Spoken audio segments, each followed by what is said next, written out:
गुरु जी की सारी प्यारी प्यारी संगत को हमारा जय गुरु जी। और गुरु जी के चरणों में कोटि कोटि नमन और अनंतम अनंतम अनंतम शुक्राना हमारे प्यारे गुरु जी को। संगत जी, आज का जो सत्संग है एक अंकल जी ने भेजा है और बहुत ही शिद्दत से उन्होंने मुझे लिख के भेजा है। लिखा भी क्या है, जैसे मोती पिरोए होते हैं, और इस इतना सुंदर लिखा है कि मैं आपको बता नहीं सकती। और मैं उनका जो सत्संग है आपको पढ़ के सुनाती हूँ, और वैसे ही बिल्कुल अक्षर पढ़ूंगी ताकि उनके भाव आप तक पहुँचे कि वो उन्होंने अपनी अमरनाथ यात्रा का जिक्र किया, इसमें कैसे उनका प्लान बना और गुरुजी ने कैसे उनकी मदद की और कैसे उनको वहाँ पर पहुँचाया। तो संगत जी, सत्संग पूरा सुनिएगा। सत्संग में बहुत शक्ति होती है।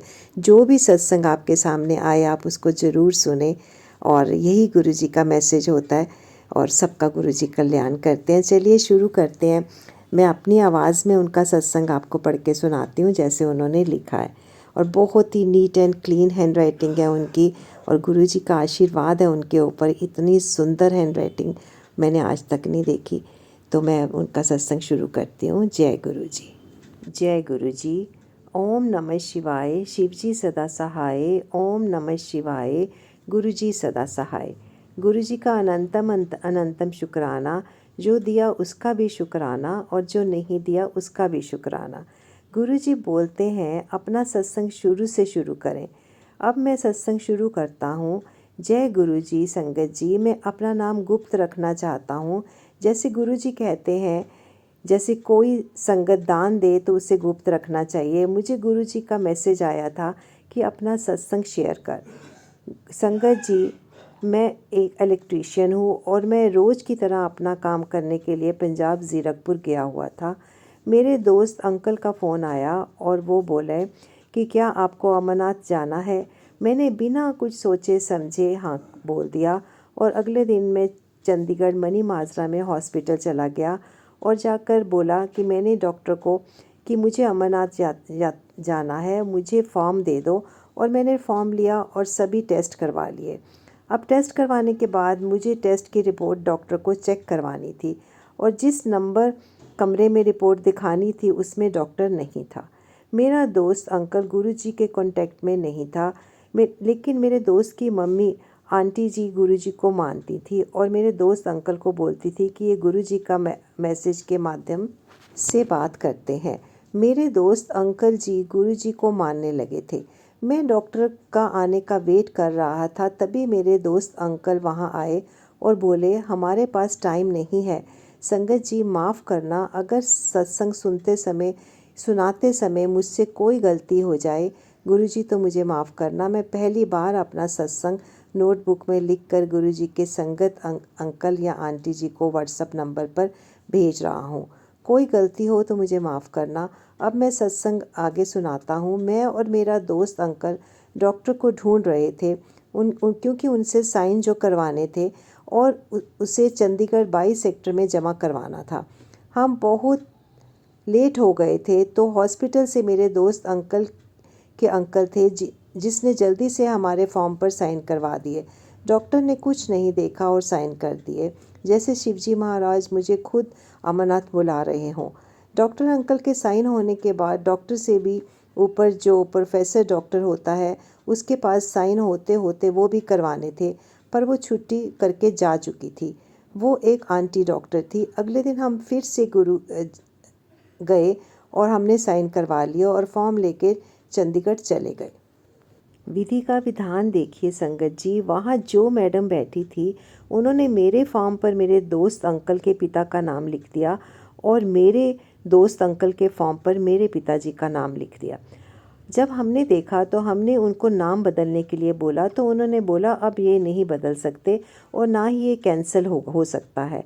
हमें बहुत डर लग रहा था कि कहीं कोई प्रॉब्लम ना आ जाए रास्ते में, पर हमने शिवजी महाराज जी से बोला कि आप जो जो करेंगे ठीक करेंगे, आप सब कुछ आपके ऊपर ही है महादेव, हमें वहाँ पर बुलाइए।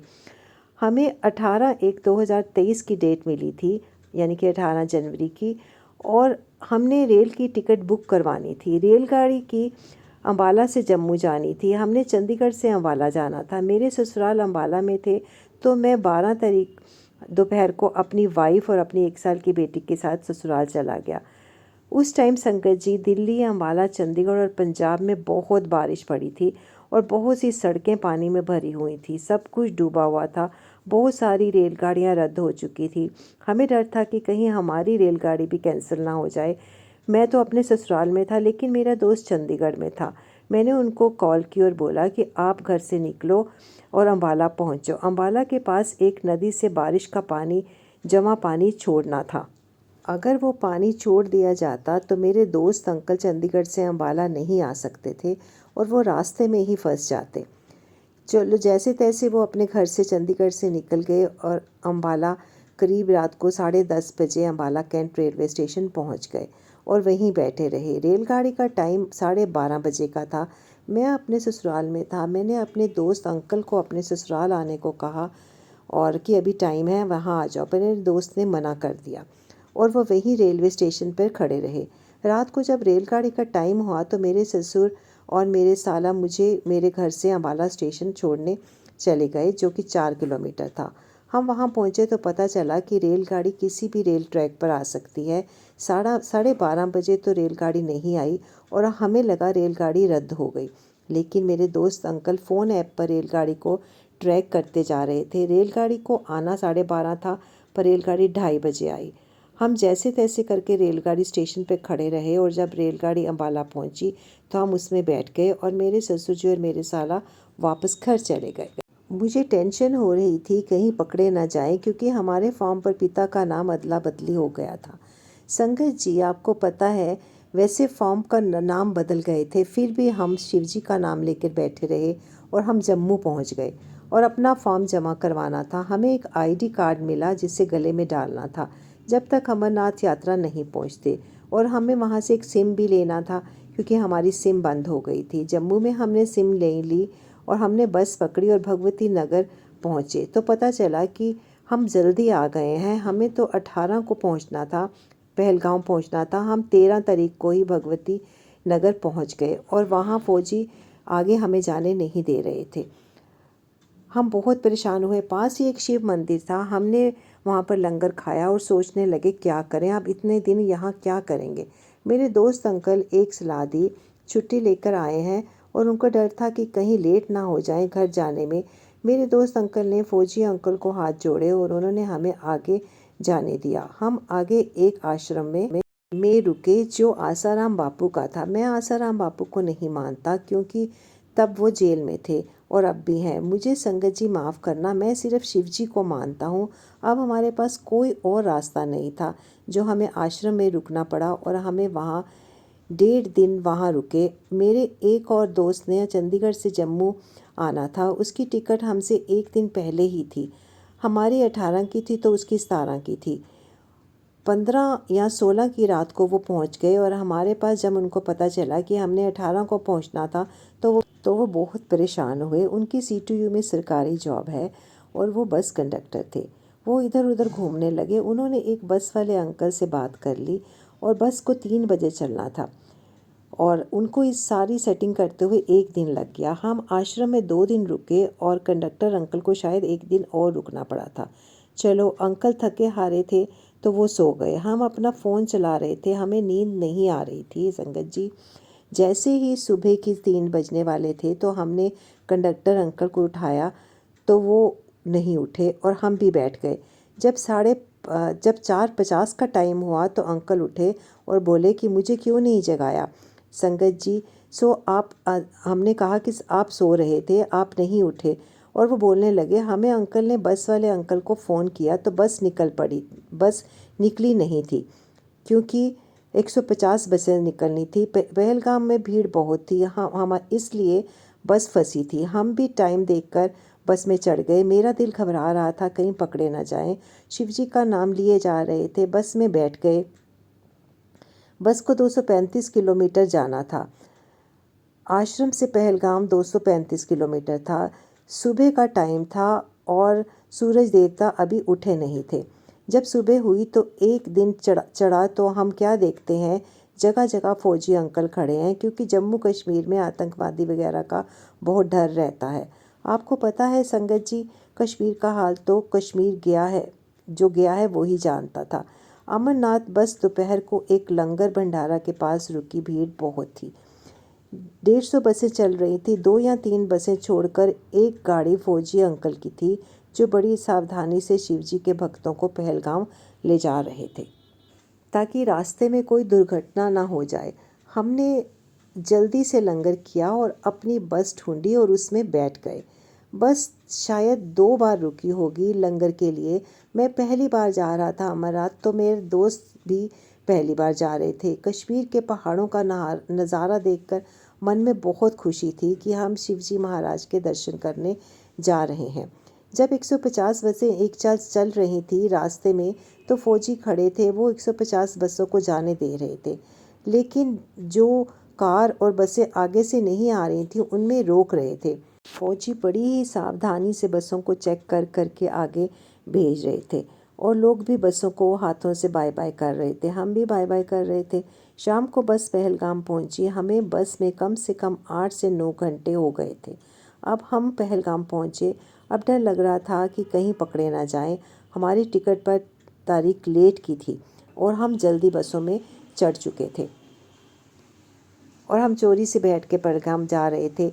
बारिश हल्की हल्की पड़ रही थी। पहलगाम में हम पहुँचे। हमें वहाँ तिरपाल से बनी एक झुग्गी मिली। वहाँ पर हमारी व्यवस्था ठीक नहीं थी, क्योंकि एक तो बारिश थी और ऊपर से बहुत ही सब तरफ मिट्टी मिट्टी कीचड़ कीचड़ हो रहा था। जैसे तैसे रात गुजारी। सुबह उठकर नहाए धोए तो नहीं, क्योंकि पानी ठंडा था। हमने मुंह हाथ धोया और यात्रा के लिए निकल गए। जो बस कंडक्टर अंकल था, वो लाइन में घुसकर आगे निकल गए और दूसरे दोस्त अंकल के साथ थे। उसने ये सब नहीं किया और वो पीछे पीछे लाइन में चल गए। हम कम से कम 2 किलोमीटर लाइन में लगे रहे। बस कंडक्टर हमारा आने की राह देखता रहा। जब हम उसे मिले तो मुझे गुस्सा करने लगा, तो कि तुम मेरे साथ लाइन में क्यों नहीं लगे, हम लेट हो गए थे। हम 2 ढाई घंटे लेट थे, तो अंकल जल्दी पहुंच गए थे। जैसे हम पहुंचे कैंप के बाहर, तो वहाँ टैक्सी से चंदनबाड़ी जाना था, जो शायद 14 या 15 किलोमीटर था। भीड़ बहुत थी, टैक्सी कम थी, लोग बहुत ज़्यादा थे। हमें किसी तरह टैक्सी में घुसे और चंदनबाड़ी पहुँचे। चंदनबाड़ी भी भीड़ थी और लाइन लगी हुई थी। हम भी लाइन में लगे हुए थे और लाइन में ही लगे रहे। हमें 2 से 3 घंटे हो गए थे संगत जी। जब हमारी लाइन पास पहुँची, तो फौजी अंकल ने स्पीकर से अनाउंसमेंट करवाई कि कोई भी 18 तारीख वाला लाइन में ना लगे। बस कंडक्टर अंकल की 17 थी। वो 17 वालों की डेट वालों को जाने दे रहे थे। मेरे घर से भी फ़ोन आया। मेरी बेटी मेरे बिना नहीं रहती थी। उसकी तबीयत काफ़ी ख़राब हो गई थी। मैंने दोनों हाथ जोड़े और शिवजी महाराज से बोला, शिवजी महाराज, तेरा ये भक्त तेरे दर्शन के लिए तेरे दरबार में आ रहा है, और हम यहाँ फंस गए हैं। मौसम का कुछ पता नहीं था, कभी धूप तो कभी बारिश। मुझे अपनी बेटी की टेंशन थी, तो भोले बाबा ने अपने दर्शन करने थे हमने, और कितने दिनों से यहाँ फंसे हैं। कृपा करो, मुझे दर्शन दो और मैं दर्शन करके अपनी बेटी के पास वापस जाऊँ। संगत जी, मेरे पहले 2 बच्चे मिसकैरेज हो चुके हैं, पैदा होने से पहले ही 3 मंथ्स और दूसरे मंथ में। मेरी वाइफ चंडीगढ़ में पीजीआई में इलाज करवाया और भोलेनाथ की कृपा से लड़की हुई। मैं खुश था कि चलो बाबा ने मेरी सुन ली। अब हम लाइन से आगे पहुँचे, तो जैसे ही कार्ड मशीन में स्कैन हुआ, तो पता चला फौजी अंकल का ध्यान नहीं था, और चमत्कार था ये भोले बाबा का। मैं और मेरे दोस्त आगे चले गए। किसी ने हमें नहीं रोका। हमने भोले बाबा का नाम लिया और आगे बढ़ने लगे। पहाड़ों में चढ़ाई करने लगे। मेरे दोस्त अंकल का व्रत था और उस दिन सोमवार था। अंकल जी का व्रत था और ओम नमः शिवाय सदा सहाय, ओम नमः शिवाय गुरुजी सदा सहाय, और खाली पेट चढ़ने लगा। मैंने उसे कहा कि एक दिन व्रत छोड़ देता, ना रखता, ऐसे खाली पेट कैसे चलेगा, और व्रत में खाना नहीं खाया होता तो मुश्किल होती है। कुछ मिल्क या फल कुछ खा सकते थे, तो वो खाने लगा, और हम चंदनवाड़ी से पीछू पहुंच गए। बहुत चढ़ाई थी और हम सोचने लगे, भोले बाबा, क्या हम आपके दर्शन करेंगे भी या नहीं। हम थक गए थे। जिसको पूछते आप अमरनाथ पहले आए हैं, तो सब बोलते पहली बार आए हैं। तो हम पीछू टोप से नागा कोटी पहुँचे। लंगर खाते, कभी फ़ोटो खींचते, कभी बैठ जाते, कभी चलते रहते। खच्चर भी नहीं था, जगह जगह उनकी लीद पैरों में घुस रही थी। खच्चर मतलब घोड़े और गधे उनकी जूतों को लग रही थी। हम दिल से भोले बाबा के दर्शन की आस लगी हुई थी और हम आगे चलते गए। कहीं पर ऊंचाई थी तो कहीं पर निचाई। हम चलते गए, भोले बाबा खींच रहे थे हमें जैसे, और हमें अपने पास बुला रहे थे। संगत जी, नागाकोटी से हम मिस टॉप पहुँचे। वहाँ पर ऑक्सीजन कम थी, ना के बराबर थी, सांस टूट रही थी। हम बाबा को याद करते हुए आगे निकले। ऑक्सीजन ना के बराबर थी। आधा किलोमीटर आगे पहुँचने पर कम से कम 10 या 15 बार बैठे। फौजी अंकल बैठने को मना कर रहे थे। वो बोल रहे थे कि ऑक्सीजन नहीं है, यहाँ ऊंचाई ज़्यादा है, आप जल्दी जल्दी आगे चलते रहें, और ऊंचाई कम है, आगे ऑक्सीजन है। हम जैसे ही पौष पटरी शाम को पहुँचे, अंधेरा होने लगा था। हमने रुकने का सोचा। हमें नहीं पता था बाबा का मंदिर अभी कितनी दूर है। हम पोष पत्री रुके। वहाँ ठहरने को अच्छी व्यवस्था थी। खाने को एक से एक चीज़, मन खुश हुआ देखकर। संगत जी, चीज़ को देखकर मन भर जाता है। हमारी भूख तो पता नहीं कहाँ भाग गई। हम थक गए थे। हमने अपने लिए और अपनी जगह पर लेट गए। खाना खाया। संगत जी, हम थक गए थे। हमने दवाई ली ताकि बुखार ना हो। कि संगत जी, जब हम नीचे थे तब यात्रा शुरू भी नहीं की थी। तब पता चला कि बहुत सी संगत बारिश के कारण फंसी हुई है, और जैसे ही रास्ता खुला बहुत सी संगत ने बाबा के दर्शन भी नहीं किए और नीचे आ गए, वापस घर की ओर हो गए। ऐसा बताते हैं भोले बाबा भी किसी किसी को दर्शन के लिए बुलाते हैं। संगत जी, लोग 2400 किलोमीटर से आए, 10 दिनों से फंसे हुए थे। जैसे ही रास्ता खुला वो नीचे उतरे और बिना दर्शन किए रास्ते से वापस हो गए। हम तो दवाई लेके सो गए। सुबह उठे तो बर्फ़ ही बर्फ़ थी आसपास, ठंडी हवाएं चल रही थी। उस वक्त टाइम नहीं था कि हम नहाएं, बस हाथ मुँह धोया और यात्रा के लिए निकल पड़े। पोषपत्री से हम पंचतरणी रुके। वहाँ पर नहाने के लिए गर्म पानी था। 100 रुपये की एक बाल्टी पानी की मिल रही थी। हम बारी बारी से नहाए तो जो अंकल पीछे रह गए थे वो दोस्त भी आए और वो भी नहाए, और हमने बहुत सी फ़ोटो खींची और आगे बढ़ने लगे। पंचतरणी से गुफा 6 किलोमीटर थी संगत जी। पहलगांव से 52 किलोमीटर थी। भोले बाबा की कृपा से हमने यात्रा की। कुछ परेशानी तो आड़े आई, पर मज़ा भी बहुत आ रहा था। दिल में भोले बाबा के दर्शन करने की लगन जो थी। आखिर हम गुफा से 2 किलोमीटर पीछे थे। आगे बहुत भीड़ थी। हम एक दूसरे से अलग हो गए और थक भी बहुत गए थे। संगत जी, बहुत बार ऐसा होता है कि सामने मंदिर होता है और शरीर जवाब दे जाता है, पैर मना कर देते हैं। हमारे साथ भी कुछ ऐसा ही हुआ, और फिर भी हमने हिम्मत की और भोले बाबा से कह रहे थे कि हमें दर्शन जल्दी करा दो। हम मंदिर के पास पहुँचे। हम तो गुम हो गए थे। दोस्त अंकल से हमने माथा टेका के साथ। जब हम वापस आए तो रास्ते में वे हमें मिले। हमने लंगर किया। मौसम ख़राब हो रहा था। बार बार माथा टेकने के बाद भी मंदिर में मौसम बहुत ख़राब हुआ। मुझे लगा कि आज भोले बाबा के दर्शन नहीं होंगे, पर भोले बाबा ने बहुत संगत को बिना दर्शन के वापस लौटाया था। लेकिन हमारी डेट 18/7/2023 की थी। उसी दिन हमने बाबा के दर्शन किए। और संगत जी, जो संगत की 15 तारीख की डेट थी वो भी 18 को ही माथा टेक रही थी माथा। लेकिन भोले बाबा ने हमें 18/7/2023 पहली बार अमरनाथ के दर्शन करवाए और हमारा जीवन सफल बनाया। महादेव की आज्ञा के बिना कोई अमरनाथ नहीं जा सकता। मुझे बचपन से भोले बाबा की भक्ति करना बहुत अच्छा लगता था। वो कहते हैं ना, जब संगत जी वक्त अच्छा चलता है तो लोग भगवान को भूल जाते हैं। मैं भी भूल गया था। बीच में जीवन में ऐसी आंधी तूफान आया, शिव महादेव ने बचा लिया। मेरे भोले बाबा देने को आते हैं तो लाखों करोड़ों दे देते हैं, और लेने को आते हैं तो चमड़ी भी उधेड़ लेते हैं।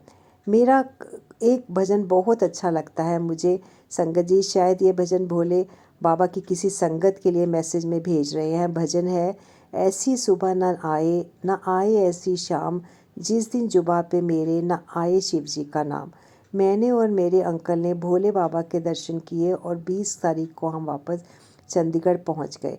इस तरह अपनी यात्रा पूरी की हमने, और हम गुरु जी कैसे कनेक्ट हुए अपने अगले सत्संग में बताऊंगा। गुरुजी मेरे सब कुछ लिखवाया है, हमारी क्या औकात कि हम एक पत्ता भी उठा पाए।